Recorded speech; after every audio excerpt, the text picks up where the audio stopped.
Good morning, Midnight's Edge fans. We're here to tell you that we have so much more to offer you now at our Mixed Tees store. Not just t-shirts and hoodies, but we do have plenty of those, and new designs for that matter. You can also get mugs, and of course our brand new limited Amber Turds stained blanket. That's right, just for your bed or wherever you need it. So head on over to Mixed Tees now and get all your apparel and goodies from Midnight's Edge. Get up, wake up, this is your final warning. It's time for Midnight's Edge in the morning.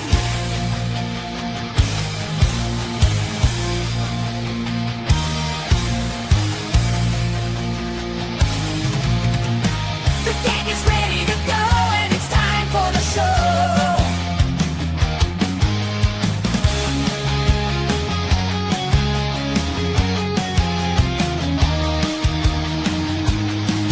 It's time for Midnight's Edge in the morning. Good morning, everybody. TGIF. Thank God it's Friday. For most of you out there, it is anyway. I'm Tom Connors. We've got the boss man, Andre, with us. How you doing? I'm doing excellent. Greetings. It's Friday. It's the end of yet another week. Glad to be here with you all. Indeed it is. We also have Chris Brawley of Bleeding Fool. How you doing? TGIF indeed. I'm just glad to be here, man. They are still hammering away and sawing in our house, and so I came to the studio for this round. Sorry I missed you guys Wednesday. It looked like a fun show with Script Doctor came along. Yeah. It's always cool. This is when true. Script Doctor can join. And he sometimes can join on Friday. So if a wild Script Doctor is out there listening, we'd love to have you. I know Paul was in Indeed. and out, but his he looked like a kung fu film. I think he rebooted his entire system. Yeah. Is Yeah. what happened. So we'll see if he makes it back or not. But good morning, everybody. Hopefully everybody's having a wonderful Friday out there. Hello in the chat. I see we got some regulars flying in already. How you doing, everybody? We got let's see here. We got Ham Dinger in the house. We got D-Bud Martin here. We got Grimzilla here. How you doing, guys? We got Bill S. Preston, Esquire here. We got Tim Hayes in the house. How you doing, Tim? Let's see here. We got Soul Nightmare setting in a super chat. Says, keep in mind, this show will feature the Guardians, Sinestro, Paul Ben Victor is disguised alien, and I'm 99% sure Gurrit Dillahunt is Black Hand. Actually, we have a couple of super chats before that one, which maybe you don't see, including one from Soul Nightmare. Go ahead, Who yeah, led 'cause- up to that by saying for $10 saying, I feel sorry for the Lanterns showrunners. For 2 years, they've been saying it's going to start grounded and ramp up with aliens, constructs, and more, only to be intentionally ignored. Yeah, we'll get into this. Did they? Before long? I believe this sounds familiar.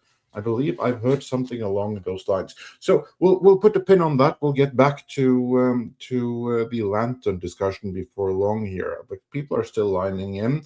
So for now, Drew Tipton says for $4.99, happy Friday, taking my sister to see the Spurs play the Clippers tonight. Whoa. Sounds cool. Also, that cancelled Sabaton show got rescheduled to November. Can't wait. Awesome. That should be cool. So yeah, I kind of envious. I'd love to go see them again. And Henry Jeremiah says for his 16 membership chat, Scary Movie 6. Wow, they're going for everybody. That's what comedy is. And Snyder can rot in hell for his trolls, and the media can also go to hell. They went after Superman. Well, they're evil. Yeah, well, many people feel that way, but hopefully Scary Movie 6 is going to fight on all cylinders. The trailer looks amazing, and He-Man better move release date, because the two are coming out at the same day, and He-Man is going to get freaking squashed if Amazon doesn't move it. Is certainly my opinion on that.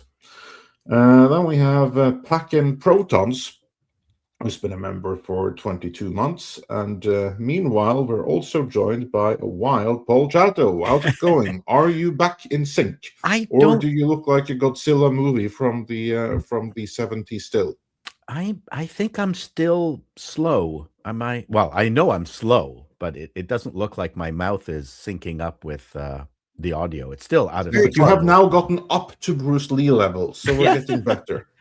I don't know what's going on. So for whatever reason, it could be StreamYard, could be the browser.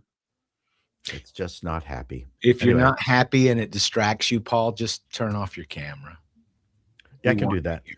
I mean, obviously, there we go. Oh, Yeah, perfectly synced.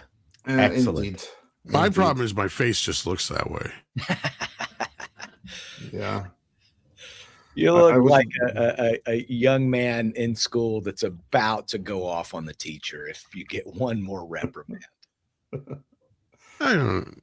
I'm just having Not a exactly a wave. teacher's pet then. No, not the teacher's pet at all. At all. Don't Probably not. pet the teacher. There you go. Yeah, you're not supposed to pet. Nowadays you can, I guess. is that That's right? what it seems. Yeah. Well, that depends on the teacher. I mean, how protected is the individual teacher in question? I was joking just because we constantly have women finally getting busted for screwing around with students, all the time. It's like it never fails. But yeah. It does seem like it's more the women getting busted than the men. And you would think that it was the men or would be the men, but I guess there's fewer male teachers probably. Well, I just think it was something that wasn't as widely reported and or prosecuted if it was back in the day. Well, I think maybe it is prosecuted. It's just not widely reported. No, I meant back It's in the day it widely wasn't. reported when it's a woman. Anyway, never mind. I pretty much said something close to that, but it doesn't matter. You Good know, morning, it's everybody. one of those things where if you're a 16-year-old lad and some 5-year-old fairly attractive woman wants to teach you a few things, yeah, I turned that down. It's funny that Andre brings this up, and I just watched Last Picture Show last night, Paul Yes, Chato. there you go. Wow. I'm not even kidding. Like, if anybody knows what that movie's about, I'm like, this movie is nothing but a dirty ass movie. Like, I've never seen it before, and I'm expecting it to be this, grand movie about this cinema in this town. Nah. Manhattan is a bit of a dirty ass movie. It's just nothing about everybody fucking everybody. That's pretty much it. Synchronicity. Well, some of the greatest cinema of Europe is pretty much about that. So, yeah, Lolita. that's Kubrick. Kubrick. but Can you yeah. even own Lolita anymore? Like, I mean, I know it's coming out on disc. I'm joking. I'm being facetious, but like, Christ, it's like I almost feel dirty. Like, can I even order that? I mean, am I going to have an Well, they FBI tend FBI to list? leave it out of the Kubrick collections. It's actually, nowadays. yeah, I had to get it in the UK. It's in the UK collection, but it's not in Yeah. like any American one that I know of. But it It's is not on coming out on Criterion? 4K. So I think Criterion or somebody has the rights to it. But like, yeah, I think the last time I heard, now this has been a while, but they were putting out a 4K UHD version of it. that's what I'm saying. It is coming. But I'm like, ugh. Okay. Do I feel like it's like if I order it, do I wind up on a list somewhere? Like, Yeah, right. Yeah. It's not even Homeland breathing Security. hard. Tom Yeah. Connors ordered Lolita. Be sure. Yeah, we better watch Well, there's worse European movies you can order. I'm just Well, saying. that's for sure. Yeah, Well, that is for sure. And there's actually a lot of, I know you're going to be shocked at this, but quite a few female pretenders that are school teachers are being caught more and more with extracurricular stuff on their computers. Yeah. I know that's going to be a shock to many of you. Yeah, it's a horrible shock. I'm also curious how many of those recent female teachers that were busted were actually born that way, if you catch my drift. But anyway, we're not gonna go too deep. Where are we going? That's why I called them. Well, it's Friday, and who knows what can happen on Fridays. To wit, or rather addressing something in the panel here. Darking says Chato is the latest victim of the localizers. Yep. True, yeah. That's why I prefer subtitle land myself. And Flying Blind on a Rocket Cycle says, good day all. Good day to all you. And Packing Proton says for $2, Ace Ventura Rhino movie prop up sale. Yes, I saw that. Yeah, I'm sure that's going to be quite expensive for those that want it. With that, let's get into the news of the week, and we can You start. know how with much the- that thing's going for though? Like $4,000. That's not so much. I was expecting much more than that. I mean, it hasn't gone yet, surely. That's like the No. third bid or something. And that's going to get up much more, I'm They're sure. they're looking at about 8, hopefully, but I don't even know if it's had a starting bid yet. I don't know when the bids start, but Oh, there you 6, go. 7, Yeah. Well, this is a famous prop. Yeah. Somebody will buy this. Oh, for sure. Estimate $4,000 to $8,000, starting at 2. That's good. They're going to get way more than that. There you go, and it probably comes with Jim Carrey's sweat. Well, there's far worse things it can come with, let's just say. So, yeah. Did what about that the Jim Carrey accepting the French award? I thought that was a promotion for the mask prop or something. Oh boy, yeah, you must have saw my meme, but like, yeah, no, like they've had at least 3 people now confirm that yes, that was Jim Carrey. That, Of course, it was Jim. that Yeah. kid who was claiming it was not is full of shit. No, that was He was clout chasing. Hey, Paulie. Hey, Pauline. Hey, good morning. He did go to the Mickey Rourke Yeah. a face, what do you call it, when you have your hands done and your feet nicely cared for? What were those Pedicurist, places? So manicure. happy, Yeah, so yeah, happy to accept Salon. this award. yeah. Salon. One is Yes. Mickey Rourke. Yeah, he went to the Mickey Rourke salon, and then that's how he came out. It's weird. I mean, I know Jim. I don't like. I'll bet you dollars to donuts if we ran into each other, we would have a convivial moment. I haven't seen him in a long time. I mean, He'd be like, "Who the hell are you?" I don't think he would. I'm And kidding. I, I'm kidding. well, no, that's entirely possible. I have run into Canadian celebs who I worked with, and run into them in a restaurant and say, "Hey, how are you?" And they, "Who are you?" I'm the dude. Yeah, but Jim was always just the sweetest guy. It would be nice. It would be fun if I ran into him and he actually did remember me. Of course, I am a bit older, but I haven't gone to the Mickey Rourke salon. Yeah, he'd be like, "I don't recognize you. You should have got some collagen." I should have. Wayne Newton founded that salon, I think. I'm not sure. Oh, yeah, that's right. And the hair coloring. I don't know anything about that. Yeah. I don't know So what we how got next How, for how super old is chats? how old is I'm gonna look it up. How old is Jim Carrey? It's in his We'll look it up. 60s. I want now. to say he's like 60. Yeah. How you doing, Paulie? I'm well, man. Yeah, that's one of the things we covered 64. A on little older than I thought. on our live stream as well the other day. It was the whole idea of beauty in Hollywood, right? Mm. It's kind of a double standard. Like we want our leading men and women to be beautiful. Yep. And yet we criticize them when they overdo it. Well, I'm not going to say that men never had gotten work done in the past, but what is like this seemingly like newer thing where more and more are getting it done now, and obviously getting it done, like Mickey Rourke being the obvious, I'm fairly Example. certain that the end result is not what they anticipated. Well, no, Yeah. but I'm saying like back in the day, I'm sure certain actors did get a nip tuck here and there, Of course. but we never noticed it outside of the actresses, right? Well, now even- all of a sudden, there's at least a half a dozen male actors I can tell you that probably have had work done, or I know Sure. have had work done, and it's obvious. I think the answer to that, probably like the last 20 years, it's probably more acceptable for male actors to get the surgeries. It's not just like this odd woman thing. Yeah. Well, I'm not going to You know. lie and pretend that men didn't have a more longer career, but why all of a sudden do you feel like you got to make yourself look like Mickey Rourke to stay It's alive in Hollywood is beyond me. Mickey Rourke is an awful outcome, and somebody like Tom Cruise, who has done work. Oh, he definitely, looks yeah. great. He looks great. You can tell, but it's not as bad. You're right. That's a great right. example. And Yeah. Demi Moore, poor thing. What was that My movie God. he was in? Oh, it's so that kind of The horror Stuff. movie.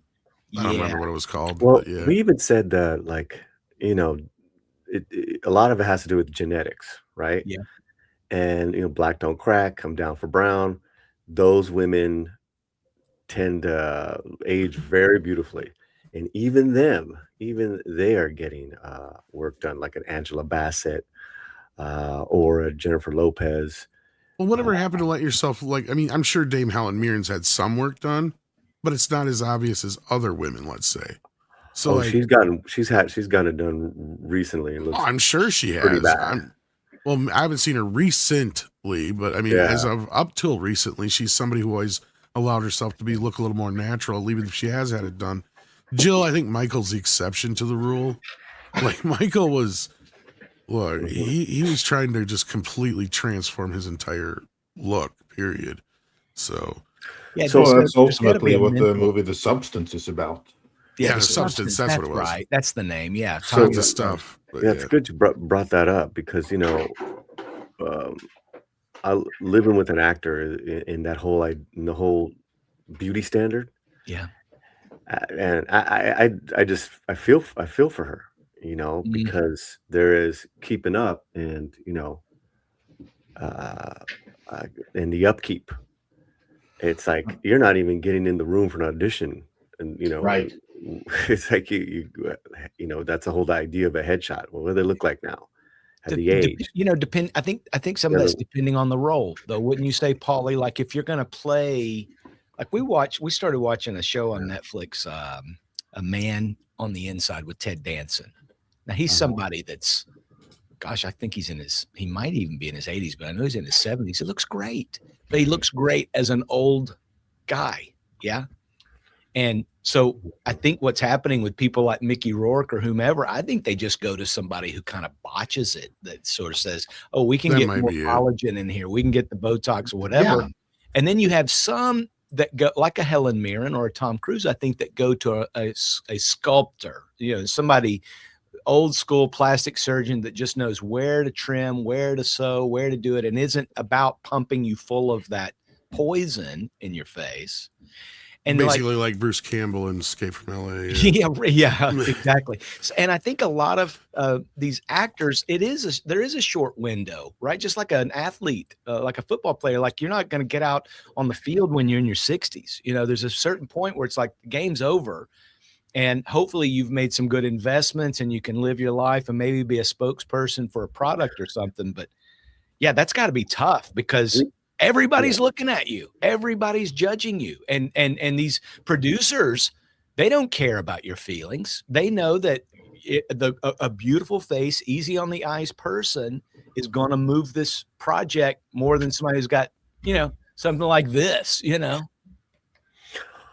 I mean, there are a lot of actresses that are aging completely naturally, but depending on their genetics, if they're smokers, if they're addicts, if they're, Well, what other Angela stuff they- Lansbury was like 80 for 80 years. Well, look at Oh, two I'm only half examples I'll kidding. give you right now is Katie Holmes and Justine Bateman. In their, to us, their prime, they were like the it girls. Yeah. I mean, Katie Holmes, and it's not like she doesn't. She makes me want to jump on a couch. I forgot about that. Yeah. No, but she was quite the hottie back in the day. You're right. Justine has not aged as beautifully as other women, but I think it's because she's gotten none of the work done. That's why. that's right. I think she's just said, I don't care. But she loves making good movie stories. She's into the storytelling aspects of it. She's just a different breed. And I feel like, despite the fact that she's let the aging process show, I don't think she's trying to get any roles anymore. Well, speaking of the aging process, Drew Tipton asks, because this is what I can bring up here. Tom, what's the name of the movie about the AI actress Al Pacino? I can't find it anywhere. It's called Sim One or Simone. Mhm. But the I is a one or whatever. Yeah, So, because it was Simulation 1. the problem with that movie was how it was marketed. It was badly put out there. Yeah, it's a very interesting film. I don't even know if it ever got released on Blu-ray, to be Do you honest with you. recommend it? Yeah. Oh, yeah. It's a fun film. I mean, it's not like Uh, A-rated film or anything like that, but it's kind of ahead of its time with this whole AI business and Tilly Norwood and all that kind of stuff. Because it's basically about Al Pacino and his team create this fake actress, and the whole movie is about them trying to build up the persona of the actress and make sure nobody finds out that she's fake. So yeah, it's kind of ahead of its time in that respect because it came out, what, 2000, 2001, somewhere in there. Maybe You a little guys later, remember that movie? Oh gosh, I guess it was back in the 80s called Looker. Nope, no. I have it. Don't know it. Was that a Cronenberg movie? It kind of feels Looker. like, I vaguely remember that from my childhood. yeah, it had some fun 80s music. 1981, Michael Crichton directed it. Whoa. Yeah. I'm surprised I haven't heard of that one. No. Who was the lead? Albert Finney. Oh, yeah. James you're Coburn right. is in it. Susan Day. I saw that in the theater. Cheesy, but a catchy 80s soundtrack of original music. It's Plastic Surgeon. Beverly Hills Plastic Surgeon is Yes. female television models. It's interesting. I mean, if anybody's interested in this topic at all that we've been going on about, you should check out Looker, 1981. There Michael you go. Crichton. Looks He like I have wrote to it check and that one out. directed it. Yeah. Well, I just got Westworld last week. John Phillips, a fan, sent it to me. So The original? yeah. Well, it's funny because Crichton, that was his first movie. And at the time he's like, I want Final Cut, basically. And the producer's like, this is MGM. They ain't gonna give you Final Cut. It's your first time director. He's like, Who are you? I'll edit in the camera. And he did.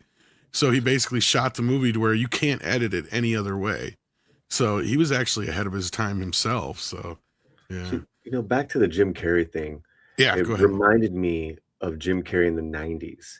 He's such a weird, goofy looking dude, one of the biggest stars on the planet at the time. And then he started doing serious stuff. And then remember when he was trying to go for like a more handsome look and he got on People Magazine's sexiest man alive or stuff like that. And all of us were like, what the hell? Jim Carrey? Yeah. So I think a lot also has to do with, and why I bring that up is the ego of the actors to stay young, to be relevant, even when you're not working. So that's a lot has to do with it. And different actors have their egos in check or don't, and then they just run with it. So that could lead to more repeated trips to the plastic surgeon. You got to think of that also too as like an addiction. So the thing is that we see the addiction on your face. Yeah. Well, you got a dick on your face? No. Anyway. Carrie I'm goes surprised- that way. The Man on the Moon movie where he was totally in character the whole time. Oh, I love that movie. That was a great I film. imagine you're Great movie. surrounded in that environment. You are probably surrounded by people that are saying every day, hey, have you thought about getting some work? You should probably get some work. They're probably pressuring these people to get You No, know you why gotta Jim go Carrey before was the sexiest man alive? Because he actually happened to nail Cameron Diaz at that point. That's why. Yeah, you got to go That's true. before you get onto a set. You got to think your agents and managers. Listen, we want to work with you, but get a boob job and get a nose job. Yep. And like 90% and 95% of those up and coming actresses, boom, they'll do it. Sandra Bullock, Julia Roberts. Remember early on, they Jennifer had that. Grey. I know a few actresses. Rodriguez's nieces. Remember the twins that were in the Death Proof, Tom? The Latina Vaguely. twins, the nurses. Yeah, vaguely. Yeah, Vaguely. Anyways, yeah. It's been a while. they since I were watched it, yeah. they had those offers. They had tons of offers after the Rodriguez movies that they were in, Death Proof and Grindhouse. The Avian twins, but the those offers guys, came with you have to get fake boobs and you have to do something about your nose, both of them. And since they were twins, it's like and they're like, no, bye. They left the business. Yep. Yeah. Good for them. Well, let's get into the rest of the super chats, Andre. What do you got? What else you got? We are almost back to where we started, and I think we can go into that before we continue from there. Now we're back to Soul Nightmare, who said, I feel sorry for the Lantern showrunners. For 2 years, they've been saying it's going to start grounded and ramp up with aliens, constructs, and more. only to be intentionally ignored. Then he continued, keep in mind, this show will feature the Guardians, Sinestro, Paul Ben-Victor as a disguised alien, and I'm 99.9 sure that Garrett Dillahunt is Black Hand. Now, yeah, let's get into that. Well, I right want to know away. when anybody said that, because I remember the only time James Gunn said anything about Lanterns was he said it was going to be like True Detective. And that's what I saw, I thought. That's where I was kind of confused at why everybody was freaking out. Yeah, no, because I think I seem to recall, I cannot source it right now, but I believe the showrunners at some point in social media have said some variation of that. It's going to start really grounded, and it's going to get more and more fantastical as it keeps going on, but really gritty and grounded to begin with. That does sound seem familiar to me, so that's why I'm not pooping it, because I believe I have heard something to this end, and that certainly is consistent with the trailer that was released after a botched release. Let's be honest about that, because they said it's to be released tomorrow. And then they got like backlash and negative comments because some images leaked earlier. Then they just dropped the thing, and then all hell broke loose, basically, with a lot of people who had a lot of issues with the very gritty, sandy brown desert take, including on the outfits. It did seem quite True Detective, as James Gunn had teased, but that maybe wasn't what people had wanted. Chris, let's begin with you on this one. Are you a big fan of Green Lantern to begin with? And whether you are or not, what did you think about the trailer? You're muted. Sorry. Not a fan of Green Lantern. Never watched the Ryan Reynolds movie. Read a few of the comic books, especially the early Silver Age stuff from DC Comics.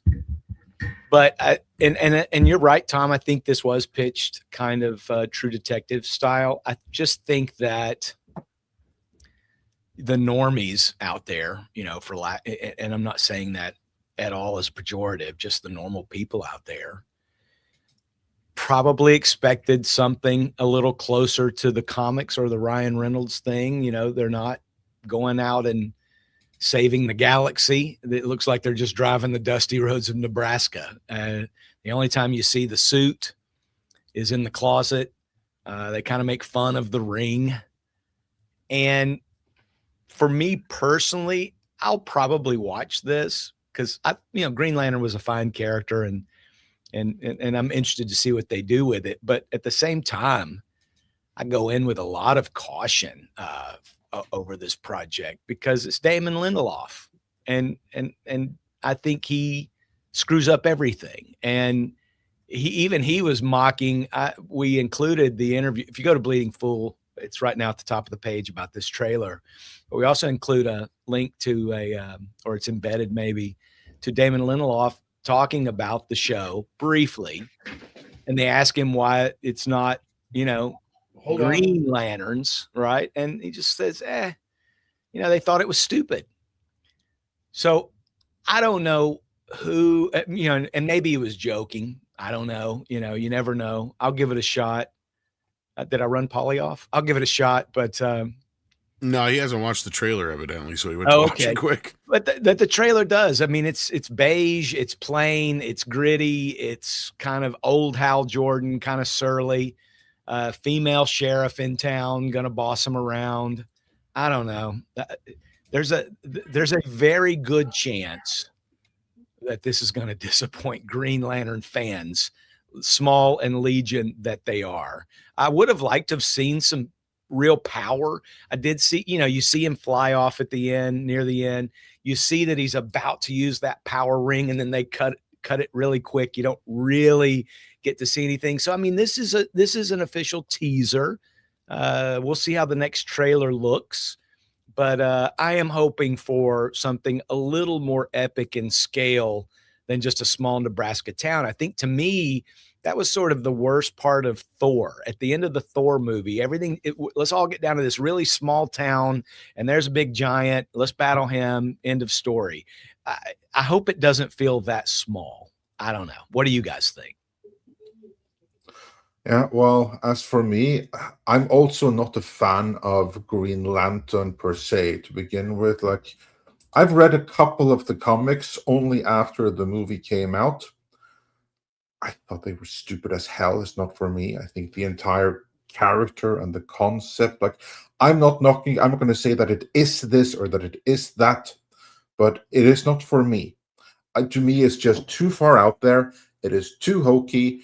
I hated the 2011 movie, but I did greatly enjoy the take in the Superman movie. Now that's a Green Lantern that I want to see more of. And here's a really important hedge. Since I'm not sold on the concept of Green Lantern from the comics, this trailer, however, intrigued me. So that's a data point. So me, someone who is not a fan of the comics, this trailer made me more interested in seeing this than I was to begin with. I think that's So fair. all of this negativity that many people have, I understand it. If you're expecting something that's looking more like Guardians of the Galaxy and you get this, Mhm. I can perfectly well see why you're disappointed. But for someone who basically thinks that, from my perspective, Green Lantern is a silly, hokey character, this is absolutely the way to win someone like me over. Do it grounded and then introduce the fantastical way and do it in a way where maybe I enjoy the characters first. Mm. And then I'll just go along for the ride with all the other things that I think, frankly, are stupid as fuck. The entire concept of the Green Lantern Corps, the constructs, just this whole oath, this poem that they're saying, like it's just, yeah, it's not for me. Okay, it's not for me. Yeah. But this series looks interesting, so I'm not going to knock the trailer. But Yeah, I've I never been. understand why those who are into it are disappointed. I think it's kind of dangerous to it not dangerous, but you really are threading a needle when you are willing to alienate the fans of that character, right?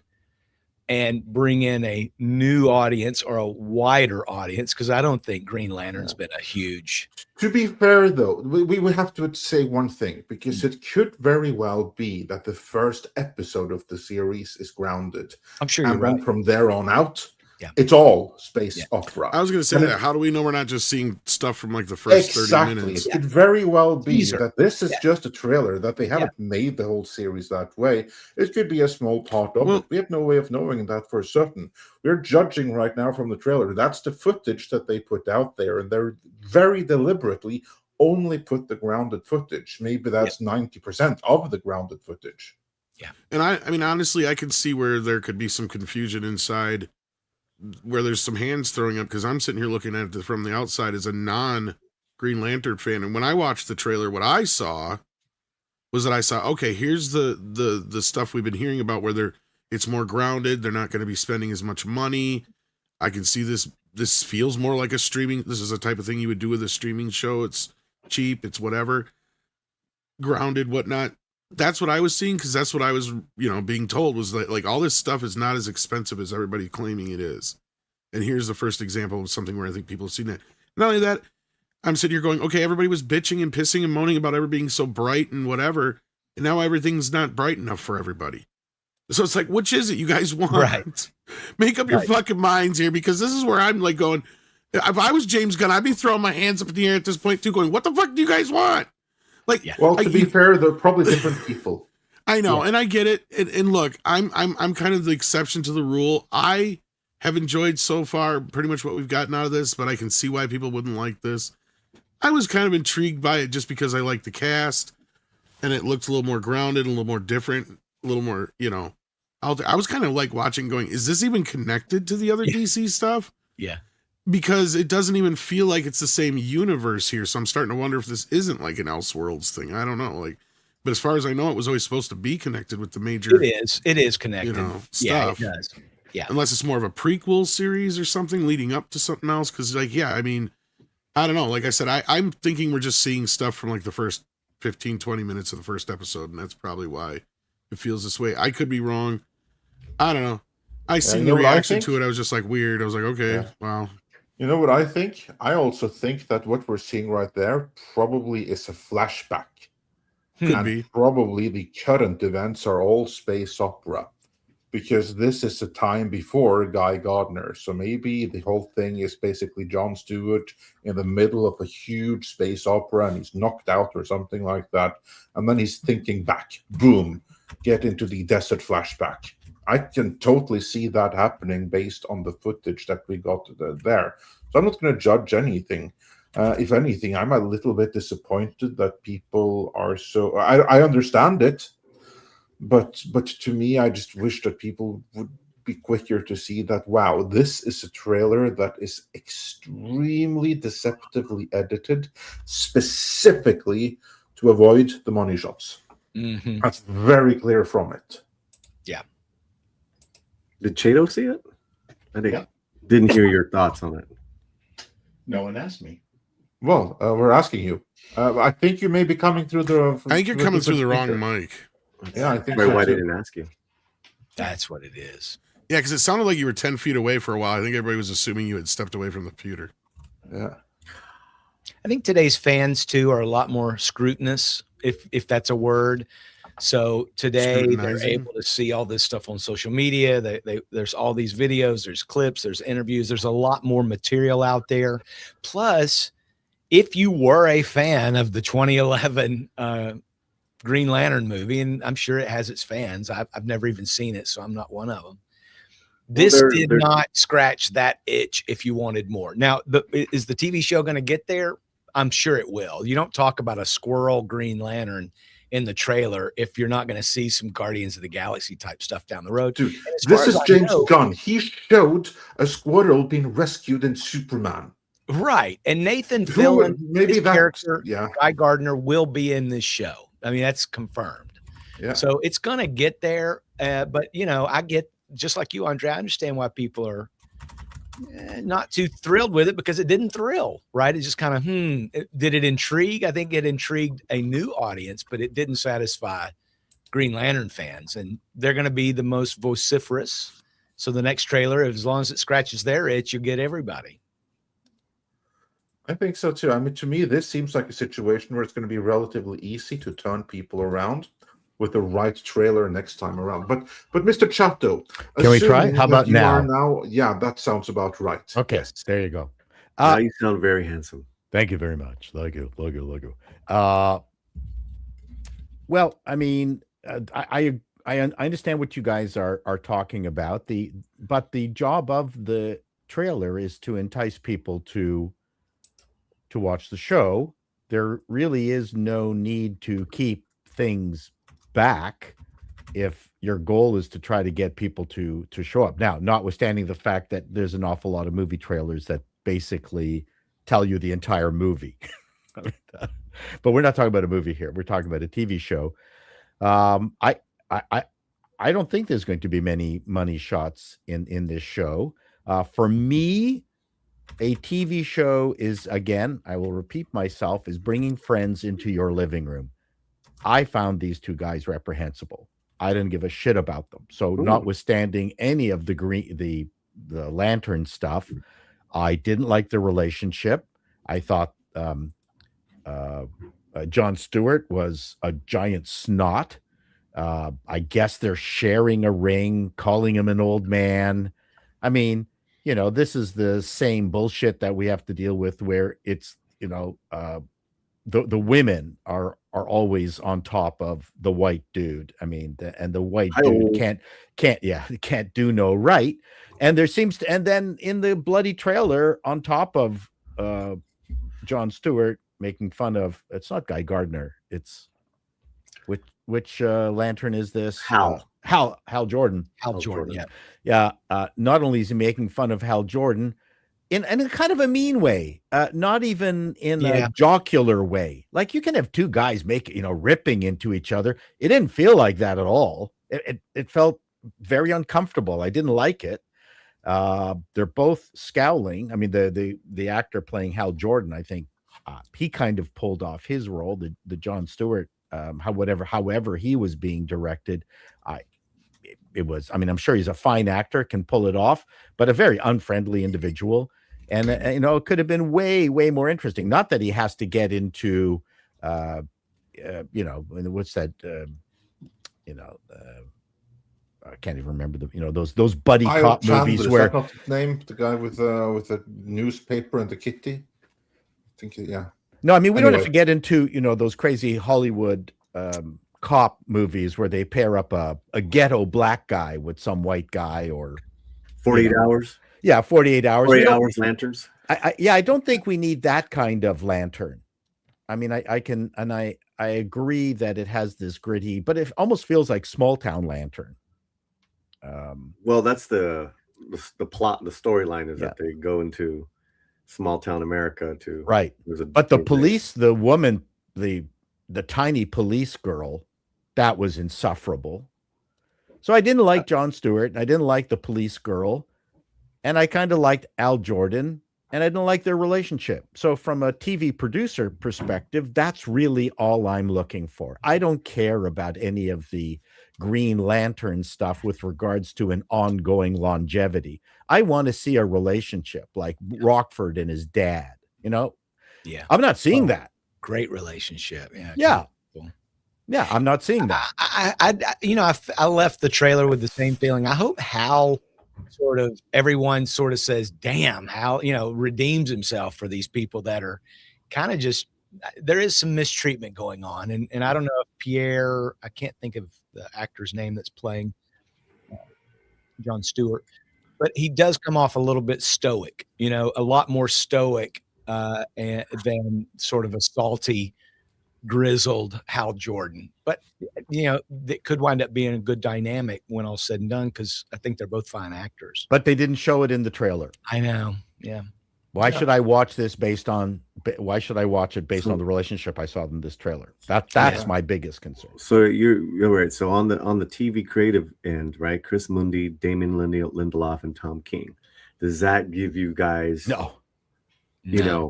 does that make you feel good about this moving forward? No.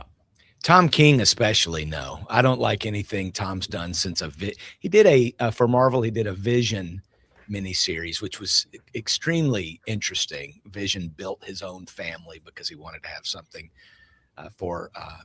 he's trying to be human. It was very interesting, but Tom King on the whole, don't care for his work. I've maintained from day one that the single biggest mistake that James Gunn made was to bring Tom King into the equation just because of perceptions.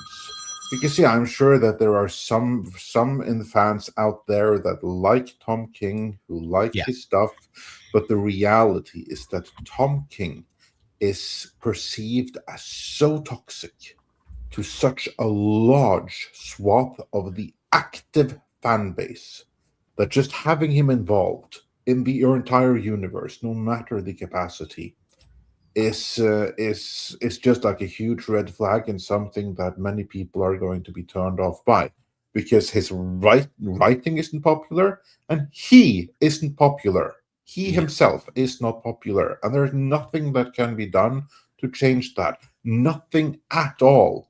I mean, if James Gunn had to have him involved, if he saw some kind of potential in his writing, I mean, it needed to be uncredited behind the scenes. No one could ever know. But to bring him out and present him as, this is the guy.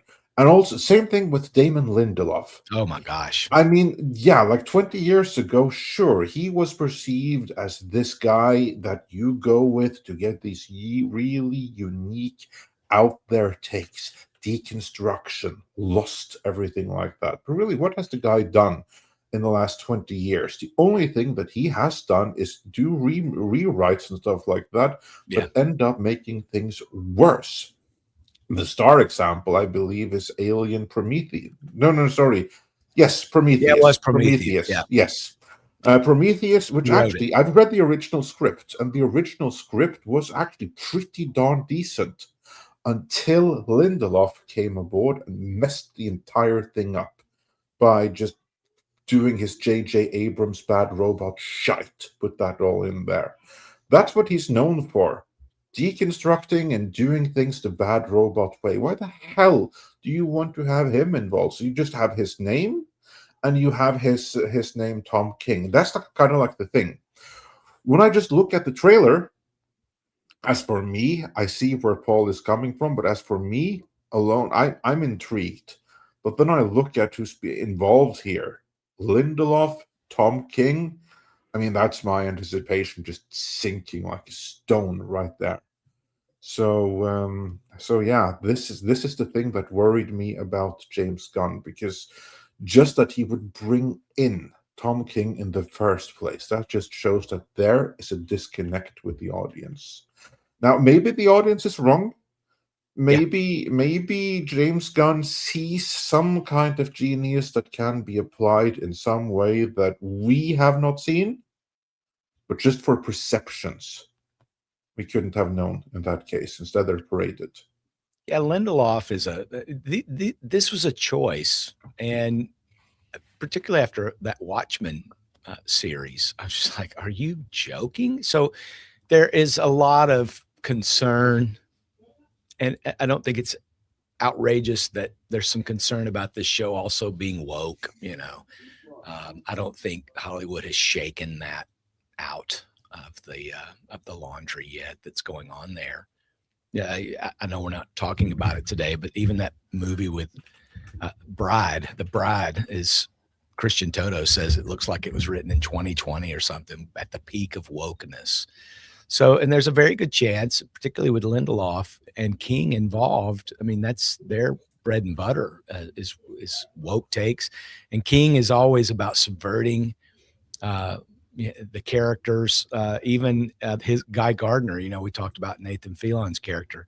He did a whole mini series of that character basically being a stalker and an abusive boyfriend. He killed Wally West of The Flash, or not killed him, turned him into someone who killed a bunch of other heroes and then tried to fix it because he had a sociopathic breakdown.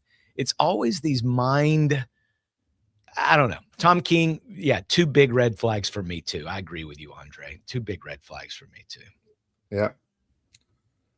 Yeah, exactly. So, color me. I'm with Andre, right? I rather enjoyed it upon seeing it, right? Yeah. And I'm not a Lanterns fan, and I'm a Kyle Chandler fan. I know his brand of acting isn't for everyone. But then listening to Chato, I'm like, oh yeah. And then I look at the creative team, I'm like, this is gonna suck. And now I'm just like, man, James Gunn can't get a break, Tom. You know what I mean? Yeah, I am a normie. That means my dollars and my time are just like yours. So it's this whole thing like normies don't count. It's like, yo, my money counts, my time counts. So that being said, I'll give it one more shot with the trailer. But I am tiresome too, though, of these deconstructing of these. It's just one after another. And then if you look, it's like, well, what's this whole murder mystery in this small town? And everyone's white, and everyone, and not trustworthy. Kind of, you got what's his name? Gareth. He's a great actor, but obviously he's going to be the villain. And then you have Kelly MacDonald, who's kind of just, I don't know why she's cast as a Midwest sheriff. I can tell you. Yeah. It's because one of her past movies, and not Trainspotting, although she is absolutely fantastic in that one. No, it's for her role in No Country for Old Men. I knew you were going to say that. Yeah. But the thing is that she held her accent, and she has weight with her accent. In her English accent that I heard right now, there's nothing behind it. It's just weak. You mean her American accent? Her American accent. Yeah, there's like nothing. She just lost her weight, her gravitas. Because I've seen her work before, like what you said. Then that's just my opinion.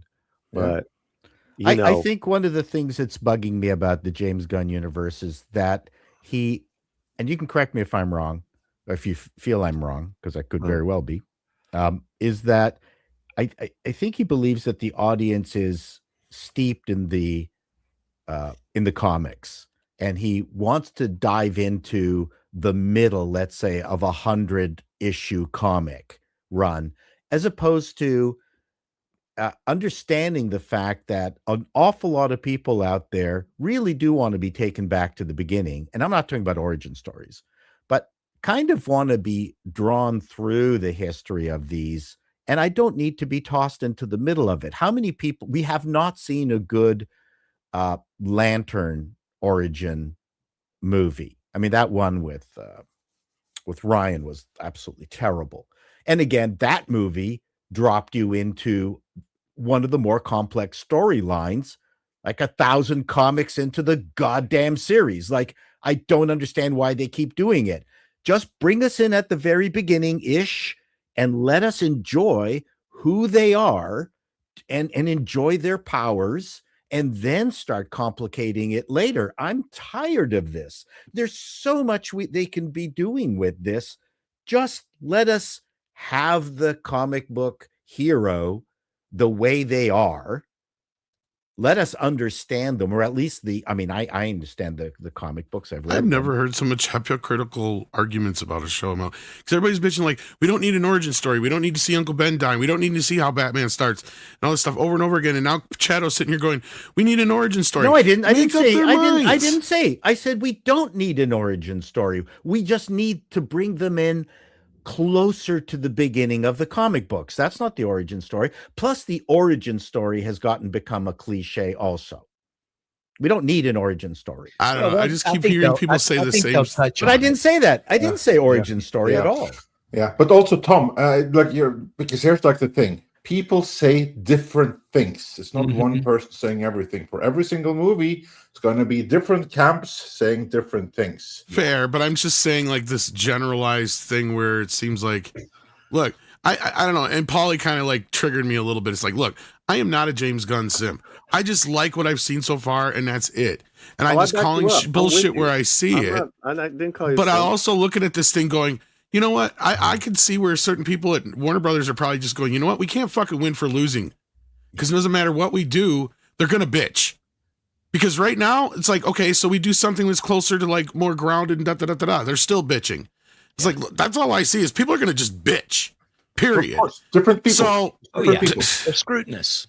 Yeah. But again, at the end of the day, I don't know why it always gets directed at me. That's why I want to. No, because there's nothing. I want to check, motherfucker, at this point. Like, if James Gunn's listening, motherfucker owes me a check. Because I've been called a simp, whatever, so many goddamn times. Yeah. I didn't call you that. No, I know you didn't, but I'm just saying, like, you said I triggered you. The chat and other people have, so it's just the point. My point is, Tommy, is that it's like James Gunn can't get a break right now. Yeah, right. Y'all don't have to like me. That's all I'm gonna say. You don't have to like me, but you don't need to hate me. Just because I'm living a big dream. Again, just like a different kid people. eating cake and ice cream. It's so yummy. Got my big old belly. Do you need some peanut butter? Cause you so jelly. You so damn jelly. Thank you. My point was, I think the goodwill that James Gunn had going into these projects, because people were very excited when he oh yeah, he's gonna do it, man. Because he was the one that did all the story arcs for the Marvels and the Avengers. He's gonna do great stuff. I think all that is gone right now, Tom. That's all I'm saying. Goodwill. Yeah. I just don't give a shit anymore. That's where I'm at. It's like I don't know why I keep being the. I think everybody's got a point. Care. You do like. I don't give a shit. I want to move on to other things. I want to talk about turtles. You don't want to get abused. You don't deserve the abuse. I think everybody's entitled to their own opinion. I mean, obviously, these things aren't ubiquitous. They're not going to appeal to everybody, period. I think they could salvage this. I think it draws a certain viewer like Paulie. You watch the trailer, you thought, okay. Andre watched the viewer. He says, okay, or the trailer. I think I'll check it out. Yeah. Paul did not like what he saw. I wasn't that impressed. And Tom's like, let's just wait and see more. This is just a teaser. I mean, I totally agree with all that. But for me, it's, again, the red flags are Lindelof. And, well, and Look. That creative team. yeah, but It's gonna although I probably will say suck. this, the showrunner is Chris Mundy, and He's he's great. probably the gonna suck. showrunner on True Detective. So No, that's he's where this is going. and I felt that, and I like Yeah. that. I was Yeah. like, "Oh, Yeah. this is kind of cool." This was a That's choice. what I liked about it too. right. Yeah, I think this is an intentional choice. Every choice that's being made is being made by, I'm guessing, the Saffron and Gunn, mostly Gunn. And let's let him cook, right? And it'll live or die once everybody gets to take a bite of it. But I'm not going to rush out to watch it the first night. I know that, and I'll wait and see what everybody thinks. By the second episode, I'll check it out if I'm hearing good things. And so far, I would say that I'm the first person to comment on this and not comment on the Green Lantern part at all. Yeah. Everyone else is complaining about the dearth of Green Lantern stuff, and that I'm the only person so far who hasn't been commenting on it. All I've talked about is the fact that the relationship between those two characters so far sucks. Yeah. But that's all I'm saying. That's an I was just interesting picking on you, Paul. I think No, that's okay. I agree That's with Paul. actually an That's interesting interesting. It's nuanced and it's Yeah, smart. the stuff with it's not green enough and bright enough. Come on, I don't care. Yeah. That's silly. Yeah, I don't care either. Well, nobody Yeah, wore neither bright do I. colors in The Walking Dead, and that show did just fine. So. I'll say I vastly prefer the outfit, the Green Lantern outfit in the Superman movie to the one in the 2011 movie. No matter how spaced out it's supposed to be. I mean, if they were smart, they would just give Homeboy his own show. What's his name? Which one? Like one with the hair. Guy Gardner. Oh, everybody bitched about him in the movie. Yeah. I loved him. In the movie. Again, who's everybody? Different Yeah, everybody's different. I know. people. Well, that's the thing is like everybody, like inner chat claims that everybody hates it. So like I'm just Yeah. doing the same thing. So All these Well, haters. don't. But look, that's the thing to keep in mind here. It's not one Fucking person. Tom. Like there's no everybody. It's 10 different factions whose opinions all get merged together. The problem is when one mistakes all of those voices saying different things for one and tries to make account for it, or tries to correct based on that. Because it's many different people with many different opinions, and then it's a matter of what do you see and what are you most sensible to or sensitive towards remembering. And that's the thing. That's where it's easy to get fooled, and this is where even some producers have gone wrong. My star example here is the guy who, like Lorenzo di Bonaventura, who was super duper hypersensitive to any kind of complaints of too little action and too much story and stuff like that. After ditching Michael Bay from the Transformers franchise, he was hypersensitive to that feedback. That's the only feedback that he saw because he was sensitive to it, and then the course corrected in way wrong direction for the Transformers movie. I forgot the title already, even the one with the monkeys after Bumblebee. And that's just because he was sensitive to the wrong information. So like stop mistaking all the feedback for like one mass of people saying the same thing. It's not. It's never been. But, in this case, though, all they need is one better trailer to win over a different group of fans, but then you'll have other people complaining again. Ultimately, it's going to depend on how good is the series itself. And even there, people aren't going to agree. Yep. Yeah. Concur. Yeah. Right, With this that, week- let's move on to other topics. Yeah. Topics here. DS Ford has been a member for 52 months, and then we have some comments on the earlier discussion about plastic surgery and stuff that we spent some time talking about. Dark King says this is Paulie's third face. I preferred his second.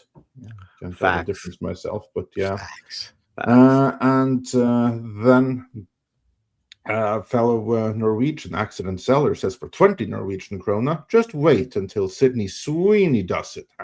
#heartbreak. By that time, there's going to be some other it girl, and people will have moved on and just look at the train wreck. Case in point, Megan Fox. And how do we know Sydney hasn't had? Yeah. Exactly. How do we know she hasn't had tons already? Which And probably I'm sure she she'll has. say she hasn't, or she's on that. She's like, Start a rumor, Polly. She's got, Yeah. I don't know, she got fake boobies. There you go. There's a rumor. Yeah, well, that makes up for a lot. And then he also says, in 10 years, Andre, you still have no proper mic. Actually, it's not the microphone, it's the room. And hopefully that'll be sorted in the next couple of months here.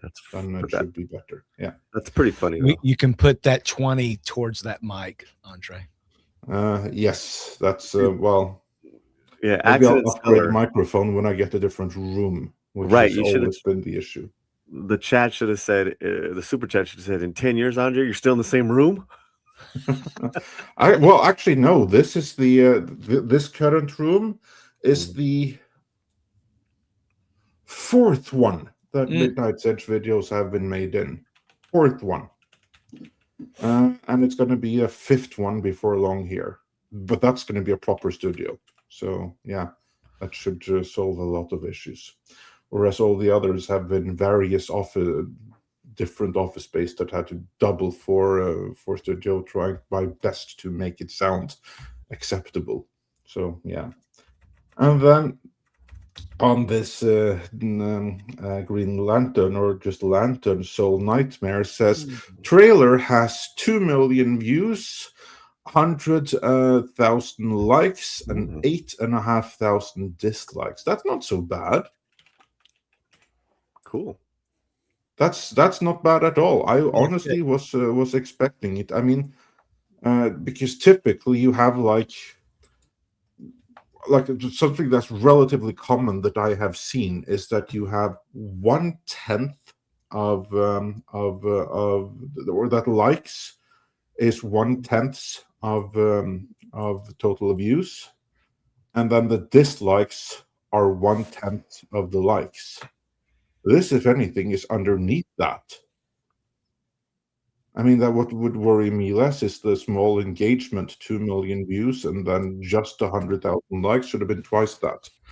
But still, probably because it's attached to a few things as an advertisement. That's why the probably like and dislike ratio doesn't match how many views there are. But that being said, like that's kind of my whole point. Like a lot of time, I'm just goofing around and like making points, but people don't seem to pick up on it. It's like, yes, you're right, Andre. Not everybody, right? Like that was kind of my whole point is I'm throwing generalizations out there because everybody else throws generalizations at me constantly. But because I'm constantly being told is like, yeah, just because there's a lot of people that dislike it in your circle doesn't mean that other people aren't liking it, right? Because we kind of saw the same thing on a smaller level with Scream 7 this weekend, right? Because there were so many people out there. If you listen to the media, well, then everybody was against this movie and the movie was going to bomb because of the boycotts, right? You know, all 25 people that showed up because they made it look like thousands. But at the end of the day, guess what? The general audience didn't give a fuck. And guess what? Most people give a shit about when it comes to Superman and Green Lantern stuff. They don't give a shit. They don't even know who James Gunn is or care. They're just watching stuff. That's the thing most people don't realize is that's why they just keep churning this stuff out because most people don't care like us. I get it. We care more. We're more impassioned about it. We are not everybody, as Andre just pointed out. And we need to remember that too on both sides. Yeah. So yeah, it's like, look, the show's probably going to suck. But I'm just trying to see, like, why am I the one who always gets, like, all I posted on the X the other day was, doesn't look bad. What do you guys think?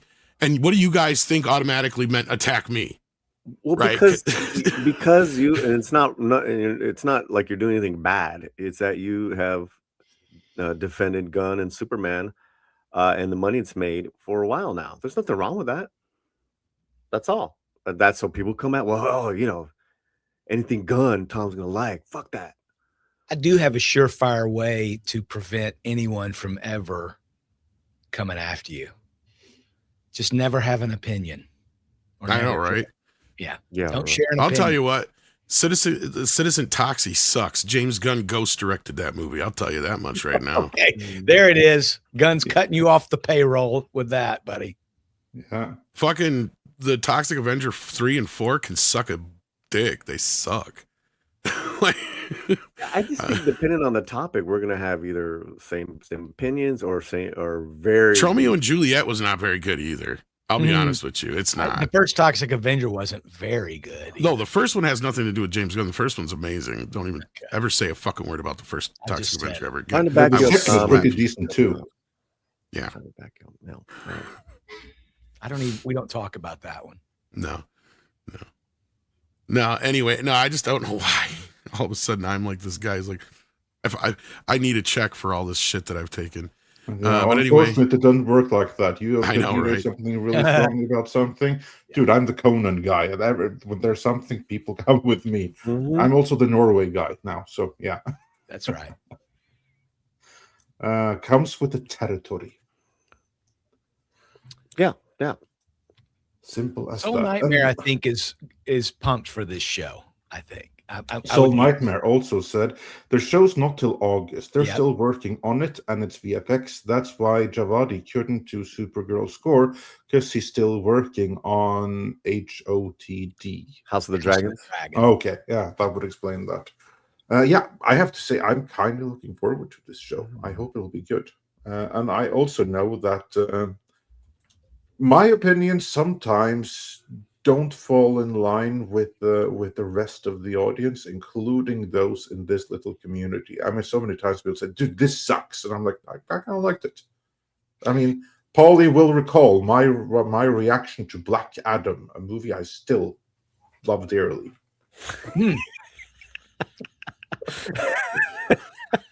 Yes, I fondly recall it.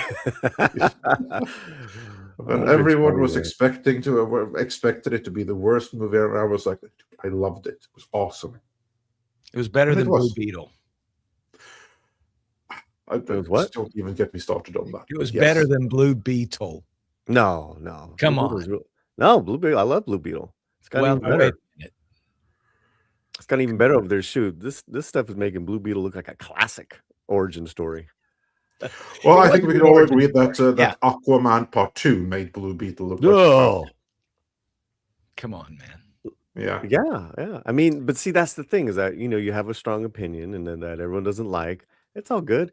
You got to Yeah. stick with it, and Exactly. you know, And be tolerant that other people feel something quite different. That's Well, fine. like I said, Also that everybody- truth be told, and I mean, I would consider us experts in our field, and our opinions, I think our opinions are valid. A lot of the stuff in social media is similar to listening to the radio shows after a sports event, like some football game, hockey game, or whatever. And the poor radio disc jockeys, the sports jockeys, have to put up with the most inane, stupid comments from the audience and make it sound like every idea coming from these morons is brilliant. Well, they should have traded Jack. Yeah, you're right. They should have traded Jack. And that play in the second period where he did blah blah blah blah blah blah. Oh my Lord! I mean, it's that's what social media is. I mean, most of the time, our job is to just talk enough to give people in the comment section something to do. What we're actually talking about is worthless. Our job is to ignite the comment section to create engagement for YouTube so they can make money. That's really what it's about. Yeah. That's what I was hired for. Kalekioki has a second super chat with us. He goes, second, you guys can be in denial about it. There's no momentum behind this universe. Peacemaker was an unmitigated disaster, lost views as it went on, and I can't wait to see Supergirl's box office numbers. Here's the thing. You might be right. I might be totally off by this, but I'm not so sure that Peacemaker and Superman are the same audience. I know a lot of people in our community are crossover with that, but at the end of the day, I'm not so sure that anybody who saw Superman felt that they had to see Peacemaker, or if they have to see Peacemaker to see Green Lanterns or something like that. I can concur with that, because I know that here in Norway, most people that I spoke with, people in my circle, they loved the Superman movie, never heard of Peacemaker, no idea that it was even a thing. I think that's that's like the people who are like, I dislike the term normie, but people who are just regular people who don't really follow comic book movies and genre cinema that passionate, know of Superman. It's there. If it's hidden on HBO Max, they're not going to be aware of it. They'll know there's something there, but like Peacemaker, never heard of, don't really have time for. So yeah, I agree with that. But also, that being said, season 2 of Peacemaker dropped the ball. I think most people. Oh my gosh! Yeah, because as for me, Peacemaker Season 1 remains my single favorite comic book movie TV series season of all time. I place it even above Daredevil Season 1, let alone anything else. Season 2, yeah, it's a different matter. Let's put it that way. Totally agree. Yeah. And then Soul Nightmare continues. Don't forget the early reaction to Welcome to Daddy. It's gonna be woke. It's terrible. There's no Pennywise. Then it dropped and it was praised. Reminds me, I still have to see that. So yeah. No, ultimately, it's all about the final series itself, because what we're seeing right now, negative reaction to an initial trailer that was maybe cut the wrong way. That's happened before. It's going to happen again. It's going to be completely and utterly forgotten if the series itself delivers. I mean, cutting trailers is an art. And sometimes the marketing agencies doing it, they just botch it. Is this a fair representation of the series? Is the series going to be similarly received? I don't know. But my hunch is probably going to be a little bit similar. I think people like Polly and myself, we are probably disposed to liking the final product. And everyone who is especially into the comics, who wants more like that, could end up being disappointed because of this very take, because it's a deconstructive take of it. And I think, and this is not a good thing necessarily, but when you have the people here on the panel who are kind of like the least interested in the comics are the ones who are the most intrigued by the series, there's some deconstruction that have happened there. That And I it's can one understand. that's- Yeah. Yeah. And See, then if you can anything, make an, oh, go ahead. Sorry. yeah, and then you can make the argument, well, was that deconstruction a good idea? Sure, it may have brought myself in, it may have brought Paulie in, but at the expense of who many others. Right. Yep. That. Right. And here's where James Gunn is like his own, and this is where I can say something about, like, I don't even know James Gunn that well. I've never been a big, huge, like, James Gunn head or anything like that. Like, I happen to like the Guardians films the best of the Marvel movies, and I thought he was the best fit over at Warner Brothers, and they just happened to agree. Like, I had no influence over that.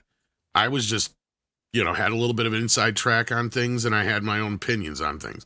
But at the end of the day, if he has anything to do with how this show is being presented, he's his own worst enemy when it comes to advertising something or getting stuff out there. Because if anything, somebody does need to kind of knock him on the head and say, look, you need a marketing person involved here, because whatever you're doing isn't working on a certain level, because we get it, you're trying to hide all the good stuff, but like Paul just said her before, is you got to have the money shots once in a while in the trailers. You can't hide everything. Sometimes you got to show the dinosaur. You know what I mean? Like, you can't hide the fact that you're going to have this in the movie and expect everybody to show up. You're not Steven fucking Spielberg. You haven't earned that right yet. Like, you got to give the audience a little bit to go on. So that I can see where people are coming from in that respect too, because like, I'm just going off of what I heard about the show. I'm just like, okay, it is pretty much what I heard it was going to be, a cheap, kind of cop drama D type, buddy cop type thing or whatever, but like, or True Detective type thing or whatever. So, but at the end of the day, like, that's where James Gunn needs to get out of his own ways. You got to show some more stuff here. You can't just show the beginning all the time and expect people to show up. Yeah, show a little more leg.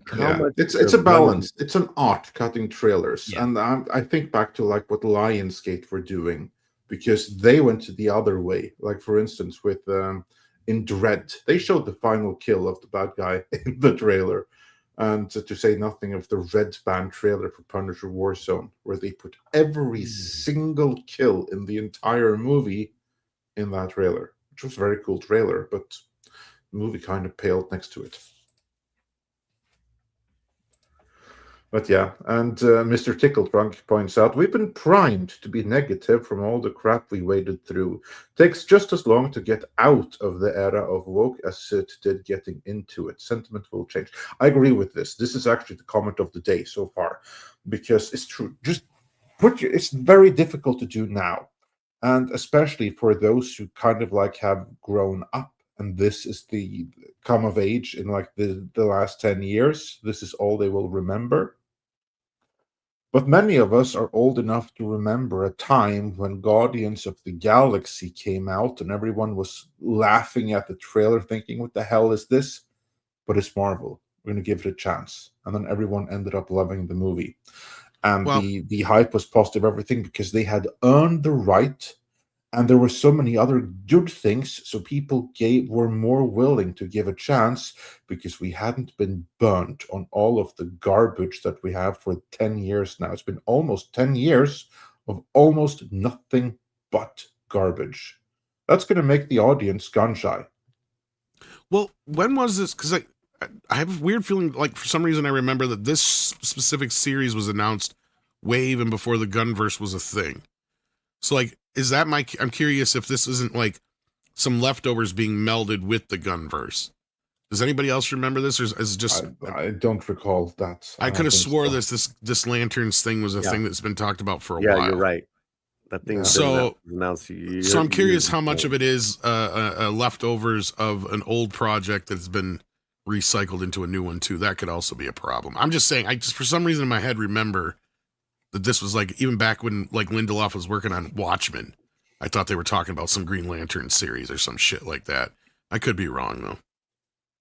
That alone should have disqualified him. Yeah, I agree. Like I'm not saying that the talent involved here is good. And Many Dragons says there was, so I could be right on this. Yeah. It was a different series and it was canceled, says Soul Nightmare. So that could be too. Yeah, I think it was a Green Lantern series was in development, not this one. I think that could be complete start over that could very well with be too. Tom King and Damon Lindelof, which of course is an issue all of its own because now it's all about the showrunner and how has the showrunner been able to work their ideas into something workable. And of course, we've seen that before as well. I mean, there are people who write garbage who suddenly turn out something amazing because they're working with the right people. I mean, I forget the name of the guy who's also like does this reimagining stuff. The guy who did Batman Begins and The Dark Knight. When working with Chris Nolan, he does amazing. When doing things all on his own, it's just garbage. Oh, Goyer. Goyer, thank you, David Goyer. I call him David Demonic Toys Goyer or whatever his name is. Yeah, I think that the Lanterns project was going to focus on different lanterns, and that was under the Walter Hamada era. Oh, okay, so it's been a minute. Yeah. All right. Then Nicholas Horton says, "Hail Midnight's Edge, Tom. Even though Mattel has the toy license for TMNT now, Playmates are still releasing some figures this year. Well, as far as my understanding, I think Playmates license goes all the way up till either the end of this year or next year. 27, actually. I think it is 27." So they'll still, and not only that, after that, it's just their exclusivity deal or whatever they have. So that at that point, and now Mattel has the main deal. So I don't know if Mattel is going to be exclusive from here on out either, because as far as I know, they still have deals with like NECA and certain other toy companies and stuff like that they can do.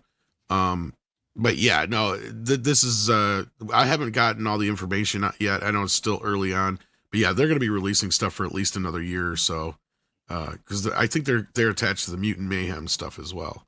Because that was what I was told, was that the whole reason that show and movie exists was to fulfill their Playmates contract. Wow. So yeah, because that's basically Turtles was just a money generator. Oh sure. Like, because all they do is just you could go out to any store and you'll see Ninja Turtles on everything. You can think of it, they've made a Ninja Turtles thing of it because Paramount will license the piss out of it. So yeah, they just fulfill licenses with the Ninja Turtles. That's all they do. But anyhow, yeah, so that's still gonna happen.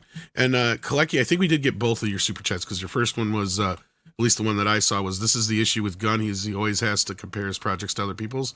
We did get that one. I just didn't maybe read it well enough for you. But yeah, that's where we were talking about the True Detective. Yeah, the Rumble stuff. rants don't show up as easily, do they, or something? They don't show up on the StreamYard side for some reason. The chats do, but the rants don't. That's right. Which is weird. We love our Rumblers. We do. So, yeah. We do. Yeah. So yeah. So is there anything else on the docket? I know you had Paramount news on the top. The only big Paramount news I was thinking it would be a bigger thing, but basically all of Hollywood, one of the reasons why they're so dead set against Ellison is what he's going to do with CNN. Is he going to turn it into the conservative news network? And Tom, if you check the private chat, we now have the answer to that, or at least something of an answer, not a full answer, but something of it. In private chat, we have an article from Variety, in which David Ellison does address that situation, and where he maintains that CNN will operate independently, saying only, we want to be in the truth business. By implication, CNN still has some ways to go there to get there, but they're not necessarily going to go. Or he's actually telling the you other what he direction. really thinks, guys. Yeah. Sorry, I didn't mean to So, jump in there, but if he says, we're still in the truth business, well, then that means that he probably leans a little bit more left than you think he does. Like I was trying to tell people, but I'm just saying it's a possibility. Hasn't canceled Starfleet Academy yet, so who knows? He hasn't. What the hell is Chato eating? Uh-oh. Great. Cheetos. Dude, He's that's like David Lynch. That's like a Tom breakfast. No, I just heard this story yesterday. I didn't even know this. I hate the Fabelmans movie. Fucking sucks. But one of the highlights of the movie is David Lynch plays Ford, director. That was good at the end. And his deal was he didn't want to do the movie, but Laura Dern talked him into it, and his only stipulation is, I want Cheetos on the set. So I want a bag of Cheetos. Yeah. That's funny. Sorry, that just made me think of that. Anyway, go Such on. a strange and beautiful artist he was. I fucking love David that Lynch. movie. Yeah. Oh, God. But I keep hearing Tom say it sucks. It is. It's a horrible fucking movie. Horrible? It's a horrible movie. It's Lifetime. It's Lifetime. Okay. It is. Right? It's basically Steven. You basically watch the movie going, okay, so Steven Spielberg has some major mommy issues because his mom was a fucking narcissist. Yeah. Oh my God. And by the end of the movie, you're like, she was so much of a narcissist that his movie about his life is fucking about her. Oh, no. Like that's the whole thing is like, oh my God, I just wanted to see a movie about how Steven Spielberg decided he wanted to get into filmmaking. Oh no, that's not what this is. It's just this obsession with his mother. Any fucking way. David Ellison, who hopefully doesn't have an obsession with his mother. Hi-oh. Let's get back onto this. Restart, Andre, so you have an actual clip here. Basically, he's maintained that CNN is going to stay independent and there's not going to be any outside influence. That's pretty much it. So anyone surprised by this? Do we think that now Hollywood will collectively decide that, yeah, okay, fine, this isn't so bad? Or will they still decide this guy is the new Trump and we need to find this tooth and claw? Paulie, since you're there, well, what say you? Think this is going to make any difference? It might appease the local Hebrews for a minute. I just wanted to see Jada react. You just got canceled. It's tough to get violin strings in the middle of the night from the local Hebrews. So You're muted, Paul. So whatever you just said that was priceless, we didn't hear. If you're talking about mommy issues, then I mean the Jews are at the top of the list. Oh, wow. I don't know anything about that, but you'll have to fill me in private. Well, it depends on the kind of mommy issues Paulie has in mind. Lord. Oh my gosh. Yeah. I've seen like restaurants that are called the Jewish Mother, so I guess there's like some. Oh yeah, that's right. And I mean, we used to have a place called the Bagel where they would always complain that I would just have the soup, and they'd say, "Well, eat. What do you? You're a skinny boy. Eat." I mean, that's just part of Jewish tradition. I think it's a tradition of many European. Yeah, I don't think that families. To me, this is more of a Slavic thing. I mean. Yeah, Slavic, Eastern European. I don't think that's particularly Jewish. Yeah, but I mean, Russians will breastfeed their son till they're 10. I mean, that's different. I mean, according to Germans, I'm wasting away. So, on Taco Bell and eat something. I use that line, but I know it's a funny line, appeasing the local Hebrews, but that's exactly what he's doing as far as liberal Hollywood, because he's walking a tightrope.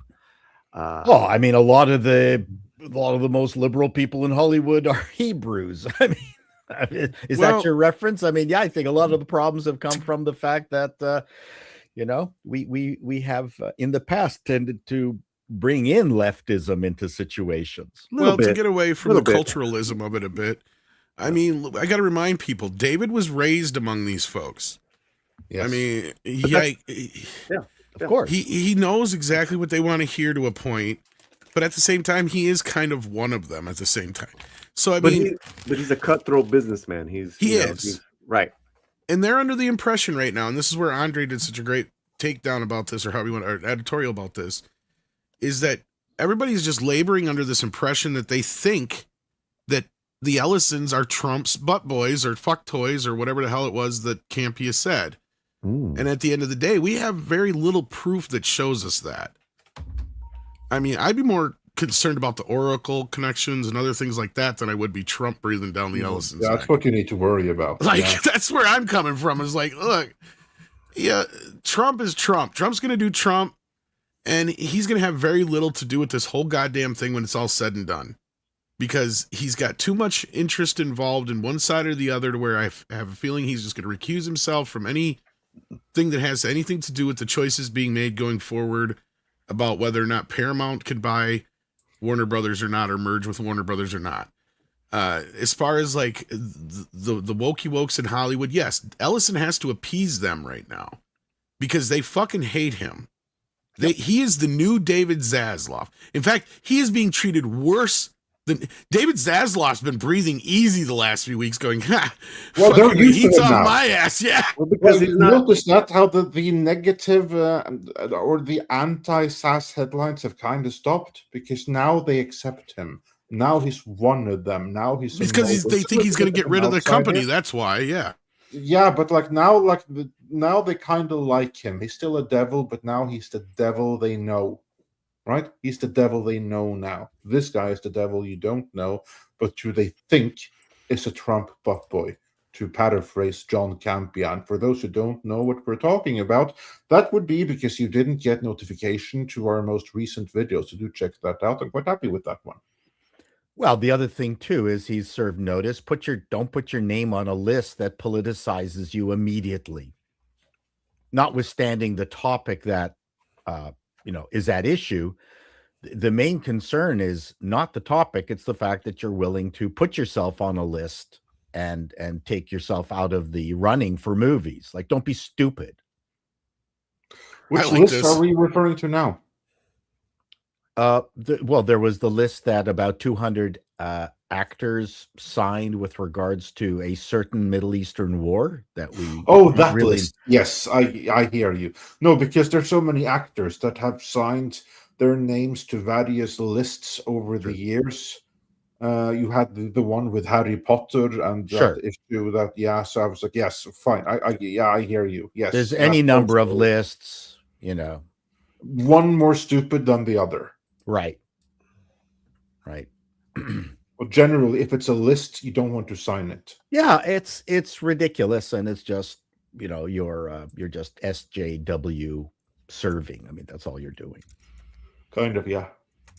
I mean, I hope for the best here. Like at this point, I hope Ellison has the best interest of the Hollywood. Because look, a lot of Hollywood is resting on his shoulders now. He took this on. This is his fucking fault. You decided you're going to take on two big studios when Hollywood was on its knees. Okay. It's their own fault. Like, let's be real. They cut themselves off, up to the knee. So that's why they're on their knees at this point. But it's up to you, David. You decided to take this on. It's you against Disney, and you guys are going to decide the future of cinema. So this is on you. You decide from here on out, like, what your legacy is going to be. So with that, and I will also say, just real quick, I'm rooting for him. I hope he's going to be extremely successful, and that he's going to nail it, because then he's going to save Hollywood. Sorry, carry on. Paulie, I believe it was. Oh no, I was just going to say, I'm just backing up what you guys are saying. So with that, Tommy, you think that Once he starts busting out hits and putting people to work, it's they're going to be getting behind him. The problem is he's going to have a whirlwind of people hating him. Because let's be real, what's going to happen as soon as they merge? Half those people are going to lose their jobs. They are losing their jobs. Yeah, it's gone. It's done. So he's already going to be, a pariah or whatever you want to call it, to where everybody in the business is going to fucking hate him. He's going to be the new Kalar. He's going to be the new Zaslav. Even worse, he's going to be called Shitler until the end of time because of all the people that are going to lose their jobs. Now he's going to have to do like 3 Top Gun Mavericks to be able to get himself out from underneath that. Zaslav was lucky enough that he didn't have to like prove anything to anybody. They just hated him from the start because he was an outsider, a known conservative, and he was he's part of Discovery, which that had its own set of things where there's a lot of folks that were upset about how David came in and shook up Discovery, but he's like, I'm going to take my baby, I'm going to throw the bathwater out with it, and I'm going to start all over again because this shit ain't working. And he went and turned things like Court TV into True TV and other things like that. And like it or hate it, he made Discovery one of the biggest engines that could. And that's where I brought him into the mix years ago. And I had no idea he was even in the running to take over Warner Brothers. But that's where I was saying is this is the guy you want to go to because he's the only one who's got a streaming service right now where people are saying, I got to have it. Which is where it leads us to now where David Ellison's basically saying, I gotta have it, which is because Warner Brothers is the number 1 kid on the block at the moment, basically. Well, and he's new with Paramount too. He hasn't even had enough time to get his feet wet at Paramount. We have no idea what he's going to do exactly. But he's going to be the Zaslav. But remember Zaslav, it was layoffs after layoffs, and then it was canceling Batgirl and on and on and on. So, of course, he was persona non grata. I think at the end of the day, Ellison, this is just the lesser of 2 evils. I think there's heads obviously are rolling and going to roll. People are going to be unhappy. They're going to complain. But the proof is going to be in, does he put out does good content come out under his helm, and is it successful? That's it. And one more thing, and this goes back to what Paulie was saying, which I agree with completely. A lot of people lost their jobs, as Tom pointed out. Now it's a matter of, can he really make those 15 movies per year per studio? If he can do that, that's going to employ a lot of people. Now, the people who lost their jobs, they're going to hate him forever. I understand that. Nothing that can be done about that. But then it's a matter of all the other people that may have jobs and careers because of him that wouldn't have it otherwise. He needs to ramp up production and he needs to keep the industry working. And he's going to have more individual responsibility than literally anyone else in all of Hollywood, because this is the guy that's now running 2 studios and has committed to 30 movies a year on his own, basically. If he can do that, he'll be the savior of Hollywood. And I think they're going to come around, they're going to forgive him. If he can do what Zaslav has done, but then he's going to have to deliver and he's going to have to do it. Well, not only that, he's got to face the facts that Disney realized they couldn't compete with themselves.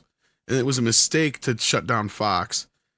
And in this case, you're going to have to face, you're going to be a competition with yourself. When you're releasing 30 movies a year, 2 studios, there's just no way there's not going to be a weekend where you're not going to be kicking your own ass.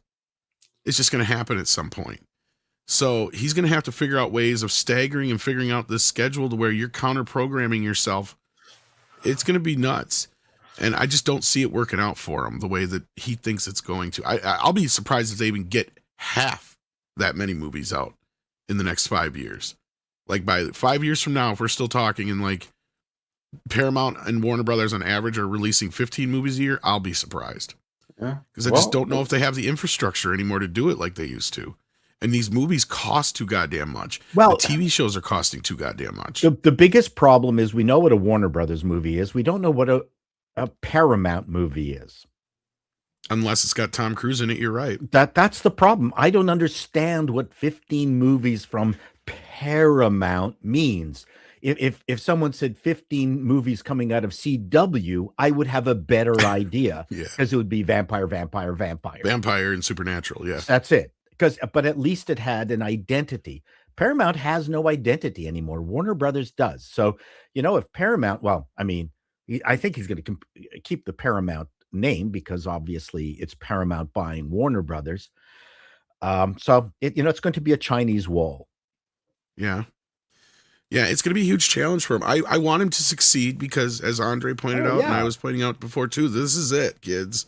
Like, if at any point in history that we were looking at the possible death of Hollywood as we know it, this is it. Because if Ellison screws this up, well, okay, let's hope. So let's hope that he believes he's the next Michael Todd. Well, in other words, sorry, Paul, just like real quick, let's all root for him. Yeah. If he fails, no good can come from that. So root for his success. Paulie, carry on. 100%. I'm totally rooting for this whole thing. I hope that the different studio heads underneath him are diverse in storytelling. That where it's just not such a manufactured, movie content. That's what I'm really hoping for. And I just think the more, the more different voices you have there underneath him, it's gonna rock. It really is. And well, I'd hire Katzenberg, bring him on board. Is he even still working anymore? I think I would, roll up a truck of money. Get him out of retirement. I was gonna say I think he's kind of just semi-retired, but yeah. But to get just things started and organized at the very beginning, I mean, the guy. You're not wrong. You're not wrong. Yeah, bring in a Katzenberg or somebody like that. It would almost get it back to old school Disney. Yeah, days, Paramount days. Is he back? Is Sheridan underneath him at the end of the day now? Till 2029, but that's the thing is I'm sure they're going to have a very tumultuous relationship. It already sounds like it started that way from what Sheridan's camp was saying. So if we have people like him, like the Taylor Sheridans of the world to the Mike Whites of the world, we're going to be in good shape. We're going to be in great shape. Like, as far as for television, because that's television content is really big right now. Well, what Ellison has to do is come out and say, look, I'm not making shit for the right. I'm not making shit for the left. I'm making shit for everybody. He needs to understand he can't swing one direction or the other. And this is where other people in the audience and other folks that are, out there going, yay, this is a win for the right, or however you want to look at it. It's like, maybe, but just look at what happened to Zaslav when he took over Warner Brothers. It didn't just wash away the woke. Hollywood is so embedded in this shit. There's still gonna be plenty of stuff that's gonna be woke, guys. Let's be real about that. Oh yeah. But let's just say best case scenario that is his ultimate goal, is to try and at least neutralize or centralize a lot of this stuff. Then yes, I think that's his best case scenario going forward, because you got to win back middle America. You got to be able to make stuff that everybody wants to watch, and you just let the guy who does that, right, walk out the fucking door. Because there's not Taylor Sheridan is number one right now, but you're not wrong, and he's gonna have to find that guy now. Yeah. So and they'll be cheaper, and maybe listen, you will never appease the woke because they count. I don't mean count that they're meaningful. I mean, every year you'll get some document that says, "Oh, we've lost 2 gay people." In amongst all the shows and movies. Oh, we've not enough trans representation. You cannot appease the woke because they're always have their little calculators out telling us just how bad everyone else is doing with regards to appeasing their narrow cultural framework. Yeah. But I mean, Daniel's not wrong here. Like, one of the first things he needs to tell everybody inside is just to shut up about religion and politics. But he's also one of the guys who come out and said the whole thing with the, we're not going to tolerate this, and that at the studio. But of course, every studio came out and said that too. But the ledger sheet tells it at the end of the day, and they thought woke was going to make them money. That's why they're like, let's go all in. Woke's all in. Come on, we're going to make money. And it didn't. It's a disaster. and it's going to take a minute to fully pull out of all that garbage. That's why it's like we got to have. I think I totally agree with what Tom says, and I think the best way to do that is who you hire.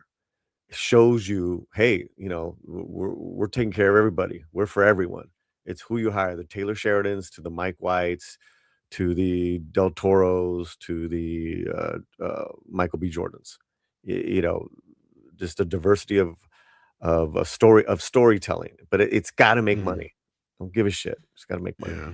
Well, and Gladify makes a point here. Like, Zaslav still implemented DEI mandates during his tenure. I think he had to. I don't think he had a choice. There hasn't been true righty with conviction running things in Hollywood in forever. Well, it'll never be that way again. It's just the Hollywood lives under California laws too. You guys got to remember a lot of that shit too. That's what I was trying to get at. Is like they have some crazy fucking laws. So, I mean, even if you have the best intentions at the end of the day, like somebody like Zaslav, you're still under the thumb of whatever rules and regulations and laws that are in place. And I know Paul just said, because he knows exactly what I'm talking about. Yeah. So there's always the stupid shit you got to deal with. But being said, what stupid shit do you got to deal with, Paul? Let's get you out of here. You said you got to go, so we'll start with you. Well, you can. I'm going to be releasing a Call Me Chato video, and on something based that Andre knows about. The Norwegian Consumer Council brought out a video on enshittification, which is how our life is being degraded constantly by changes to technology and things like that, where something was absolutely fine, and then Microsoft updates Windows 11 and causes constant ads. I brought up the fact that the television sets no longer have any controls on the bezel. You have to have a remote, and if you lose the remote or there's no batteries for it, you can't do anything with your TV. Things are being enshittified, especially in the automotive industry. So anyways, I'm riffing on this wonderful Norwegian video actually on the enshittification. So that's going to be on Call Me Chato and Appalling News. I'm going to release that today, and more horrible, appalling stuff. That's one thing that's bothered me for years, Paul, especially because it started taking like VCRs and stereos, where it was like if you didn't have the remote for those two things, you were screwed. Right. Because all the controls are on there. Yeah. Well, I didn't mention it right there. There's a million examples. I actually just thought of this, and I didn't put it into the video, is that every single DVD player, if you can find one, actually now also contains all this software to be able to has got Google or Roku on it, or Google Chrome or something like that. I don't need that on my DVD player. I don't need. More importantly, you don't want it. No, I don't want it. But it's like you can't. My fridge has got Roku. Yeah, it's funny. I don't need it. Well, and there's a big problem with, I guess, one of the Blu-ray players is freezing up. And I think it's because of what people have been pinpointing is because there's something that's trying to connect to online. Sure. Yeah. My Roku, my Blu-ray player constantly wants to go out onto the internet. Fuck off. Stop. Yeah. I don't need it. Yeah. Anyway, so that's the enshittification video is pretty good, and looking forward to that one. Now I'm feeling crappy that there's a whole bunch of new stuff I could have put in there, and I just no, you can re-edit it. Kalekioki sent in, always make an update. We do that all the time, don't we, Tom? Yes, we do. Kalekioki sent in another Rumble rant and said, "Why would I root for the guy who should have left Warner Brothers alone and focus on his own company? If Ellison fails, Warner Brothers gets dragged along with them. Zaslav was going to sell eventually. He just saw buyers now." You're not wrong, Kalecki, and I agree with your sentiment, or however you want to put it. But at the end of the day, I think Andre's right. We have to root for the guy, because if he doesn't succeed, as I said, Hollywood is fucked. Yeah. Like, this is it. Like, we thought things were bad in the 60s or whatever it was, and at certain other points, no, this is probably the worst it's ever been. And I'm doing enough research now to see, yeah, it's bad. It's really bad. Like, the numbers they're bringing in now was the type of numbers they were bringing in the 60s when they were like, Hollywood is dying. And we're not even talking about inflation. It's the exact same numbers. $100 million weekends. And they're like, Hollywood is dying. It's like, Oh, wow. And you didn't even release movies the same way back then. You thought Hollywood was dying then. Holy shit. How bad is Hollywood then? Yeah. So So this guy has to succeed.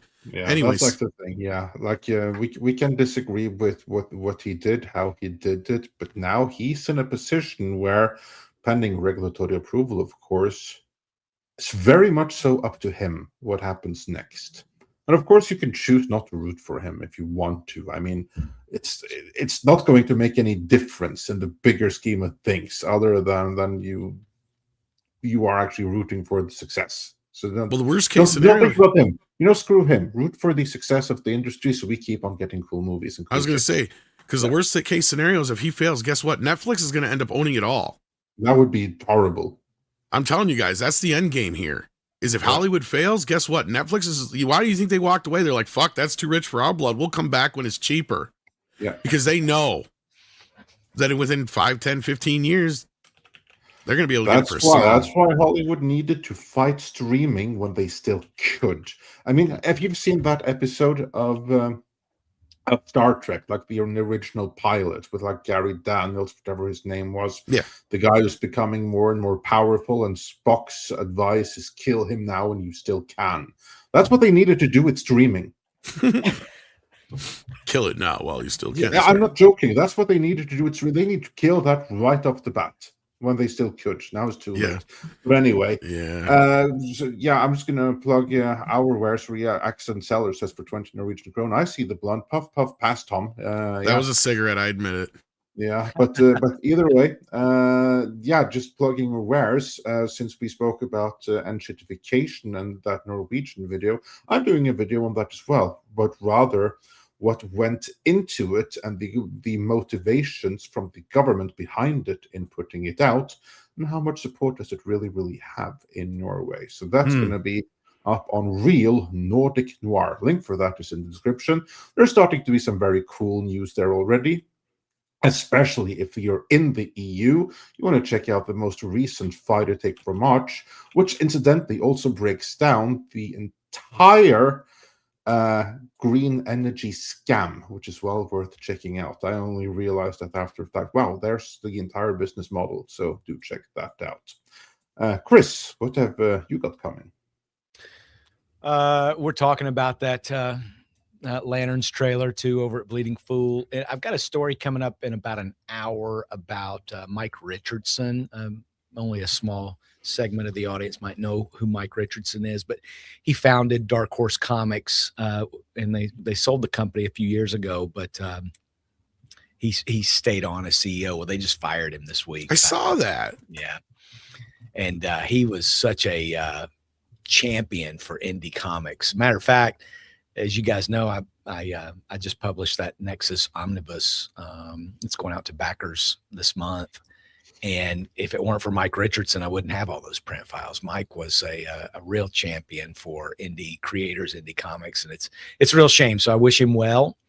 That story goes up, I think, at 1:45 Eastern today. And anybody looking for Looker, it's on Amazon, 1981. If you want to check it out, there will be homework. That's your homework for the weekend. I might actually have to do that. I rarely do because it's on streaming. But hey, and then Garvin Ambrose, we caught you. He said, sent in a last-second Rumble rant. They're trying to get you, man. He does every time. Is this rant late? Sorry, was too busy listening to all of Chato's good jokes. Wait, was there one? I was going to say, that was a quick listen. Cheap. Yeah. But we love Paul here. I just think my violin line in the middle of the night is funnier than anything Chato said tonight. All right. With that, did Paulie get to plug his wares? You got a show coming up later today, right? There is a show later today with the film critics on the website. On the website's for free. No firewall, none of that stuff. Free articles, new reviews on Hoppers and The Bride. So you can check those out. We're live later tonight, 7 p.m. Eastern. You guys, everyone in the chat, take care. Awesome sauce. All right, with that, take care of yourselves and each other. And Andre, it is time to bring out the koalas in the rain. And a member stream on Sunday. That's right. What time? Yes. Old showtime. Old showtime. So right now, basically. Yeah, around this time. Right now, yeah. Yeah. All right. See you then. Koalas in the rain, koalas in the rain, no fucks given. Koala, koala, koalas in the rain, koalas in the rain, no fucks given. Koala.